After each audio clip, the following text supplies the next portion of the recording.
With the next topic, that is encephalitis. Encephalitis is usually an inflammatory process of the CNS. Okay, encephalitis is the inflammatory process of the CNA that produces altered function of various proteins of the brain and spinal cord. Okay, so encephalitis, it is usually an inflammatory process of the brain that produces an altered function of proteins in the brain and spinal cord. So encephalitis, it is usually an inflammation of the it is usually an inflammatory process of the CNS that usually produces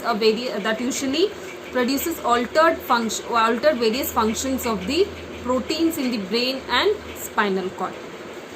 So what are the causative causes of this encephalitis? So mainly it includes viral. The main causative organism that causes this encephalitis, it is virus. Okay, the main causative organism that causes this encephalitis, it is virus. And next, it might be causes of this encephalitis, it is viral encephalitis, or it can be post infections. Okay, it can occur due to post infections, that is after infectious diseases, or like measles, German measles, mumps, pertussis, and also following immunization. Next, it might be caused due to toxic encephalitis, that is which occurs due to lead poisoning. Okay, the infection that occurs due to lead poisoning. So causes of encephalitis, it might be viral encephalitis, that is due to viruses, like different viruses. And next, it might be like this one, and it might be due to post infections, that is occurs due to after infectious diseases such as measles, mumps, pertussis, and after immunization also. And it might be due to toxic encephalitis, it is usually due to lead poisoning.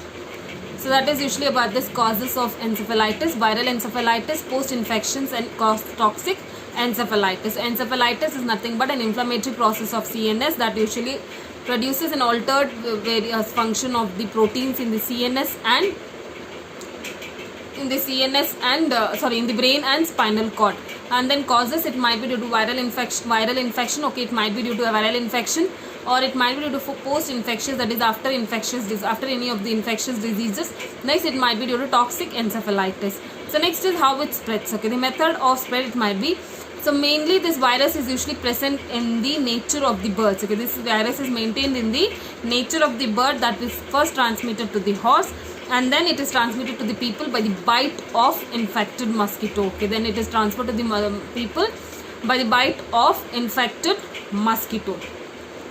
So spread of this infection, it is usually done that normally this virus is usually present in the bird, then it is transmitted to the horse, and into the people it is transmitted by infected mosquito. Okay, it is transmitted by infected mosquito.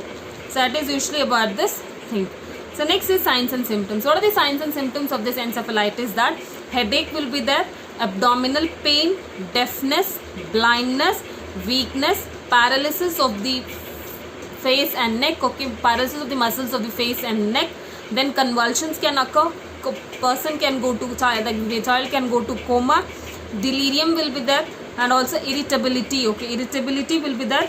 Abnormal ocular movements. Okay, abnormal ocular movements. So that is usually about this and symptoms of encephalitis. So symptoms of encephalitis, it includes headache, deafness, blindness, paralysis of the muscles of the face and neck. Convulsions will be there. Coma can occur. Weakness, and also there will be delirium, and abnormal ocular movements will be there. Okay, abnormal ocular movements. Okay, these are usually the symptoms of this encephalitis. So what are the diagnostic test you can do? You can go with blood test. Okay, we can go with blood test. So blood test, it is mainly done by confirmation of the this one. What is that? Viruses or viruses, that is usually done. And then serological test has to be done. Serological test is also done to confirm the viruses that is usually present.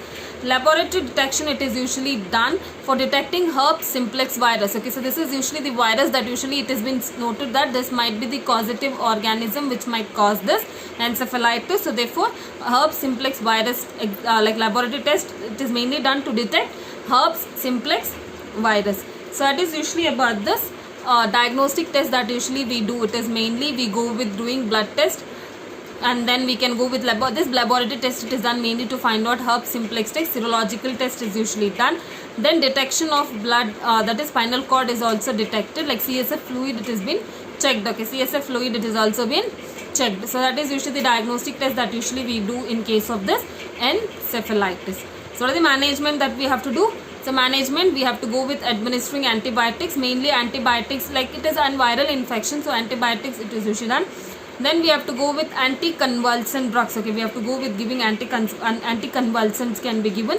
So antibiotics is mainly given to reduce the infection, but majority of the cases we can go with giving antiviral therapy. Okay, we can start with giving antiviral therapy because this is usually a viral infection. Okay, majority of this infection is usually caused by virus, so that we can go with antiviral therapy.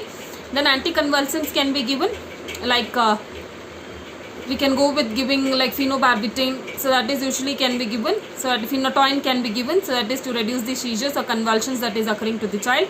And then we can go with administering mannitol or glycerol. Okay, we can go with administering IV administration of mannitol or glycerol can be administered. Then we have to go with administering oxygen. Okay, if oxygen can be administered. Then vitamin and mineral supplements has to be given. Okay, vitamin and mineral supplements has to be given. So this is usually about this medical management of encephalitis. So that is, we have to administer antibiotics, antiviral therapy, anticonvulsant drugs should be given, IV fluids should be started with mannitol or glycerol, vitamin supplements should be started with, and also we can administer oxygen.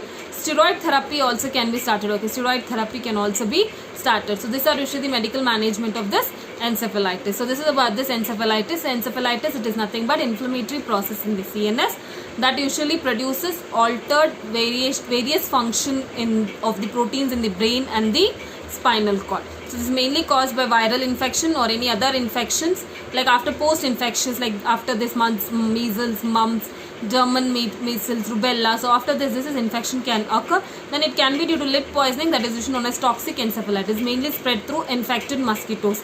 That is, this virus is usually present in the bird, then it transmits to the horse, and then to the person it is usually transmitted through infected mosquitoes. Symptoms, it can be like headache, blood vision, deafness can be there, convulsions can occur, the child can go to coma, a headache will be there, irritability, delirium, and altered ocular movements can be seen. So these are usually symptoms. That is diagnosis, we go with blood test, serological test, and we have to like laboratory test when we are doing, we have to detect mainly herpes simplex virus. So management, have to do antibiotics, antiviral, anticonvulsant, steroid therapy. So these are usually this is usually the management of encephalitis, and this is about this encephalitis. So by this, usually the neurological disorders that occurs in the children, it has been completed, and your portions of this child health is also completed.